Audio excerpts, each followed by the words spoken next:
The story you are about to hear is not just another chapter in the long history of crime. It is a reminder of how deeply a single individual can affect the collective sense of security of entire nations. When investigators speak about cases that transform how society understands danger, vulnerability, and institutional responsibility, this case always returns to the conversation. Not because of spectacle, but because of the chilling reality it exposes. Some people learn to hide in plain sight, mastering the art of blending into everyday life while carrying intentions no one around them could ever imagine.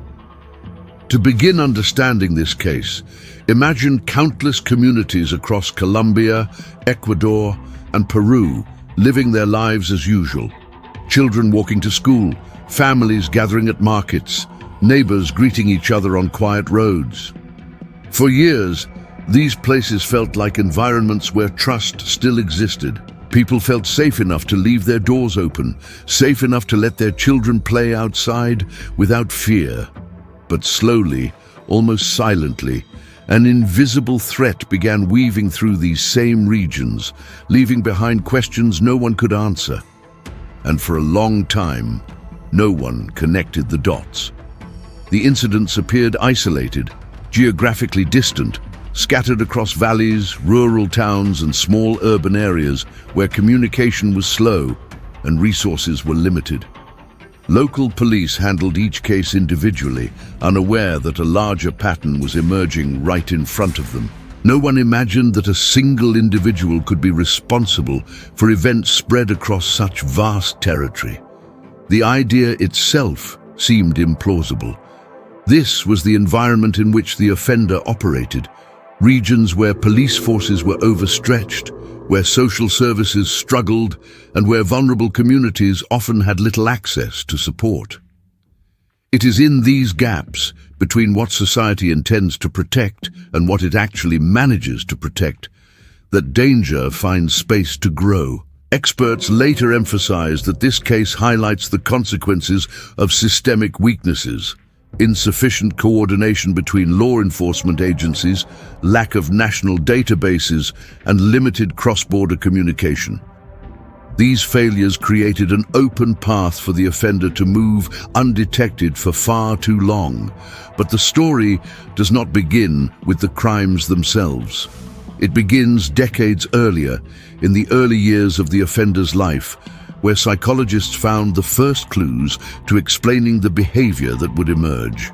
He grew up in an environment where instability was part of daily life. The atmosphere in his home was marked by emotional neglect, unpredictability, and a lack of nurturing guidance.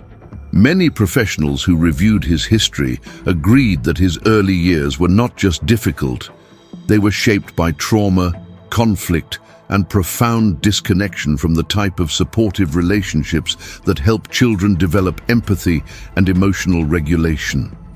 These conditions shaped his worldview.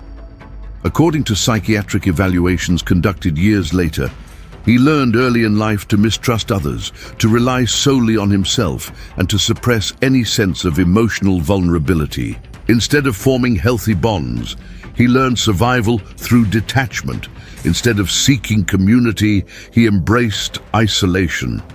Instead of processing his fear and pain, he internalized them until they became part of his identity. These early psychological wounds became the foundation for the behaviors that would later emerge. By adolescence, he had already begun drifting away from home, searching for escape from the instability he grew up with.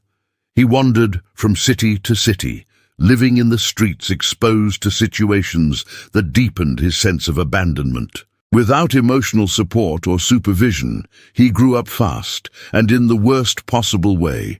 He became accustomed to environments where rules were flexible, where accountability was rare, and where survival often meant hiding one's true intentions. Those who encountered him during these years later described him as quiet, reserved, and distant. He rarely showed anger externally. Instead, he internalized it, shaping it into something colder and more controlled. It was during these years that his behavior began shifting in ways unnoticed by society. He developed the ability to observe people closely, to recognize patterns in their movements, to sense vulnerabilities. This skill would later become a crucial factor in how he operated as an adult. Experts consider this adaptation a form of psychological compensation. Unable to rely on emotional intelligence, he developed a sharp awareness of external behavior. This made him appear harmless to strangers, while allowing him to scan his surroundings with unusual precision. As he entered adulthood, the psychological profile became clearer. He displayed traits consistent with profound emotional detachment, an absence of empathy, and a distorted perception of human relationships. He did not view others as individuals with their own experiences, fears, and families. Instead, he saw them as figures passing through his environment, objects rather than people, silhouettes rather than lives. This mindset would later play a significant role in the severity and persistence of his actions. Law enforcement agencies in South America had little experience with individuals who displayed such patterns. Most criminal cases they dealt with were tied to local gangs, disputes, or opportunistic crimes. They were not prepared to identify or track someone who moved with the precision and anonymity that this offender demonstrated, and because he crossed borders frequently, he exploited weaknesses in regional coordination systems. At the time, national police forces rarely communicated with one another about missing persons, suspects, or unusual patterns. This allowed him to travel freely, almost invisibly, from one country to another. But even before his identity became known publicly, there were communities that sensed something was wrong. Teachers noticed that students were suddenly more afraid. Parents observed changes in their children's behavior. Local leaders discussed unexplained disappearances in meetings. Although no one yet understood the scale of the problem, the emotional climate of these towns shifted. Trust eroded, normal routines changed, families became more cautious, a shared unease began spreading through regions that had once felt peaceful. In the late 1990s, the tension reached its peak. Ecuador saw a dramatic increase in missing person reports, particularly involving vulnerable individuals. Local police stations, often underfunded and understaffed, struggled to respond. Officers patrolled more actively at night. Community volunteers formed watch groups to monitor streets and schools. Teachers warned students not to walk home alone. Entire towns began living under a silent cloud of fear. Investigators later described these years as the shadow period, a time when authorities felt movement in the dark but could not identify the source. It was during this time that the offender made a crucial mistake. It was not dramatic. It was not the result of a high-speed chase or a major police operation. It was simply an error that broke the pattern he had maintained for years. A witness came forward. Authorities acted quickly, and for the first time law enforcement had a clear lead, one strong enough to launch a coordinated investigation. When he was finally detained, the authorities did not yet realize the magnitude of the case. They knew they had captured a suspect linked to a specific region, but they did not know they had captured one of the most notorious offenders in South American history. It was only after hours of questioning, cross-checking missing person reports, and interviewing witnesses that investigators began uncovering the truth. The interviews that followed his arrest were described by officers as deeply disturbing, not because of graphic content, but because of the emotional emptiness displayed. He spoke with calm detachment, as though recounting memories unrelated to human lives. He did not display remorse. He did not display fear.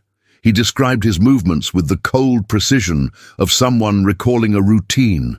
This emotional void gave investigators insight into the psychological mechanisms that had shaped him.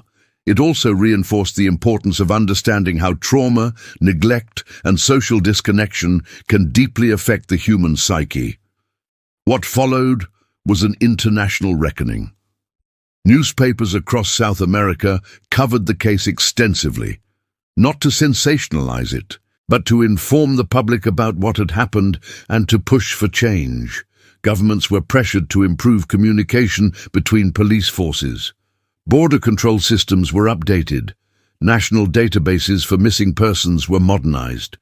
New laws were implemented to protect vulnerable populations. In many ways, the reforms that emerged after the case became part of this offender's legacy, not because of who he was, but because of what society had to learn in response. To this day, criminologists study the case carefully.